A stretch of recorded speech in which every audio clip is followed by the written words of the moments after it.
भाई जो गुरु वचन पे डट गए, कट गए फंद 84 के। तो बच्चों, वो उस दिन भी भगवान थे, आज भी है, आगे भी है।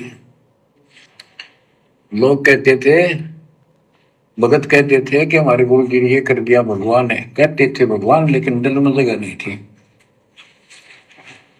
दूसरे जगत के लोग कह देते थे शायद भगवान है, ये तो शूद्र है, अनपढ़ है, वेद ग्रंथ भी ना जानता, वेद के शास्त्रों के बारे में कुछ ज्ञान नहीं इसको, ऐसा ही भगवान है, इसी निर्धनता में क्यों टाइम पास कर रहे हैं, अपना महल एक सेकंड में बना सकता, भगवान तो धन भर दे। अब संसार तो यही बोलेगा, भगत ने उसकी बातों पर कभी जाना नहीं चाहिए क्योंकि उसको ज्ञान होता है। इसी प्रकार आज कोई भी कुछ कहे आपको, आप कहते हो ये लग रहा है गुरु जी हमारे ऐसे ऐसे, इन चीजों को कोई फर्क नहीं पड़ता। अरे समय का इंतजार करो, अभी तो गेम जारी है, हार जीत तो पाछो होगी। परमात्मा कहते हैं बच्चों, ज्ञान को आधार बना के दृढ़ रहना। अभी तो गेम जारी है, समय का इंतजार करो, अभी तो गेम जारी है। इसका क्या मतलब है कि अभी तो परमात्मा की लीला चल रही है, अभी संघर्ष जारी है भक्ति मार्ग पर। थोड़ा समय का इंतजार करो।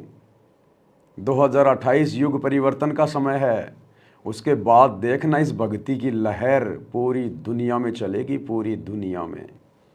इस भक्ति के अलावा दुनिया में दूसरी कोई भक्ति नहीं रह जाएगी। इस भगवान के अलावा दूसरा कोई भगवान नजर नहीं आएगा। और सूक्ष्म वेद में लिखा है कि पूरी पृथ्वी पर इस कबीर परमात्मा की भक्ति के अलावा दूसरी कोई पूजा नहीं रह जाएगी, कोई पुजारी नहीं होगा। तो गुरुदेव कह रहे हैं कि बच्चों, तुम्हारे विश्वास के लिए तो ये ज्ञान दिया गया है कि तुम डगमग ना हो जाओ, और अभी तो गेम जारी है, समय का इंतजार करो। अभी तो परमात्मा अपने मिशन को गति दे रहे हैं। तो भक्तों ने अपने गुरुदेव के प्रत्येक वचन पर पत्थर की लकीर की तरह विश्वास करके दृढ़ता के साथ भक्ति मार्ग पर आगे बढ़ते रहना चाहिए। आप विश्वास रखो। और ये विश्वास का एक और आपके लिए पॉइंट है, कहाँ से क्या हो रहा है, हो सकता है ये ज्यादा समय नहीं रहा करे क्योंकि ये अनोड़ी है, कभी भूतो न भोजती। गुरुदेव हमारा और दृढ़ विश्वास कर रहे हैं कि आपका गुरु कौन है, कि ये मैं कहाँ से क्या कह रहा हूँ, ये कहाँ से क्या हो रहा है। क्या ये अनहोनी नहीं है? जेल से सत्संग आ रहे हैं पिछले 6 महीनों से, जेल से सत्संग।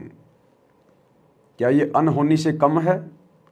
क्या चारों युगों में आज तक किसी साधु संत महात्मा ने या किसी भी कैदी ने जेल में बैठकर 1-1 घंटे के सत्संग बाहर अपनी संगत के लिए भेजे हैं?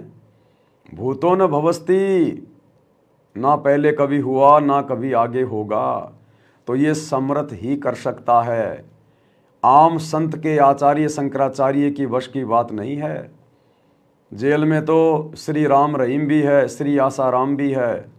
क्या आपने कभी भी उनके 1-1 घंटे के ऑडियो वीडियो या सत्संग हिसार जेल से, या वो जिस भी जेल में बैठे हैं, जोधपुर की जेल में या रोहतक की जेल में, क्या आपने उनके सत्संग सुने हैं? तो गुरुदेव कह रहे हैं बच्चों, ये विश्वास करने का एक और तरीका है कि कहाँ से क्या हो रहा है। ये ना पहले कभी इतिहास में हुआ, ना कभी इससे आगे होगा।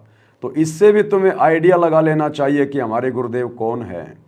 समर्थ हैं, समर्थ। जब तक ये समर्थ नहीं चाहेगा, कोई चूं भी नहीं कर सकता, चूं भी। अगर ये परमात्मा सबके सामने हिसार जेल से खुद के हाथों से गेट खोलकर भी बाहर निकल के रोज जाए, तो कोई चूं भी नहीं कर सकता, चूं भी, आंखों देखने के बाद भी। ये वो समर्थ परमात्मा है जिसकी बुद्धि का रिमोट किसी के हाथ में नहीं है। हाँ, हम सबकी बुद्धि का रिमोट इस परमेश्वर के हाथ में है। ये जब चाहे, जैसा चाहे, जिसकी बुद्धि ऑन कर दे, जिसकी बुद्धि ऑफ कर दे।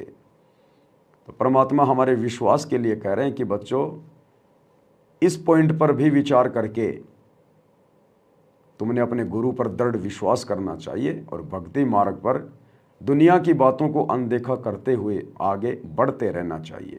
भाई जो गुरु वचन पे डट गए, कट गए फंद 84 के, कट गए फंद 84 के, कट गए फंद 84 के।